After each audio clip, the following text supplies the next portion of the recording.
फानन में डब्ल्यूएफआई की नई बॉडी को सस्पेंड करना पड़ा। आइए आपको बताते हैं। जब मंत्रालय ने डब्ल्यूएफआई की नई बॉडी को सस्पेंड कर दिया तो पूर्व पहलवान साक्षी मलिक की पहली प्रतिक्रिया सामने आ गई। उन्होंने कहा कि सरकार से कोई लड़ाई नहीं है, लड़ाई केवल एथलीट्स के लिए थी। मुझे बच्चों की चिंता है।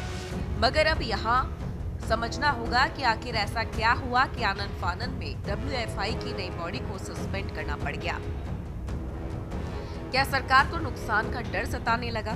डब्ल्यूएफआई की नई बॉडी को इन 3 वजह से सस्पेंड किया गया है। आइए आपको बताते हैं।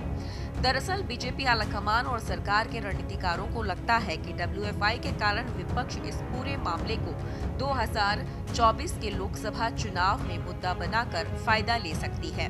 विपक्ष का मुद्दा बनाने के पीछे कारण ये है कि डब्ल्यूएफआई मामले में यौन शोषण का आरोप ब्रजभूषण शरण सिंह पर लगे, जो उनकी डब्ल्यूएफआई के अध्यक्ष के साथ साथ बीजेपी के केसरगंज से सांसद भी हैं।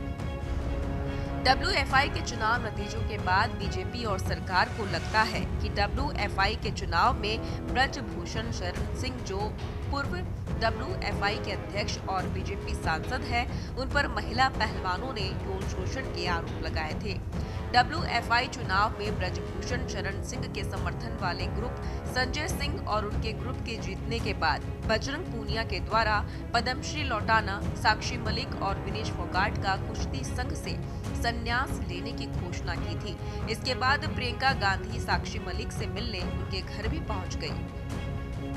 बीजेपी को लगता है डब्ल्यूएफआई मामले के बाद जिस बजरंग पूनिया, साक्षी मलिक और विनेश फोगाट ने कुश्ती को अलविदा कहा, उससे सरकार और बीजेपी को लेकर देश के खिलाड़ियों में गलत संदेश जाएगा।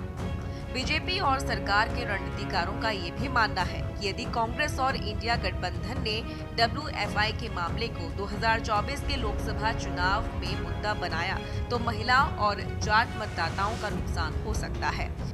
वहीं ब्रजभूषण शरण सिंह ने पार्टी और सरकार की तरफ से ये जानकारी दी है कि डब्ल्यूएफआई की नई बॉडी को खेल मंत्रालय सस्पेंड कर रहा है।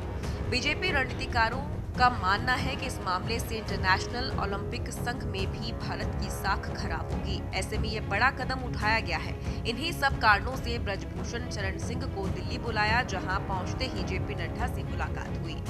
ऐसे में ये बड़ा कदम उठाया गया। इन्हीं सब कारणों से ब्रजभूषण शरण सिंह को दिल्ली बुलाया गया और पहुंचते ही जेपी नड्डा से मुलाकात हुई। सूत्रों के मुताबिक रणनीतिकारों का मानना है कि डब्ल्यूएफआई की नई बॉडी दिल्ली हाईकोर्ट सस्पेंशन के खिलाफ जाएगी और इस फैसले पर रोक लगाने की मांग करेगी।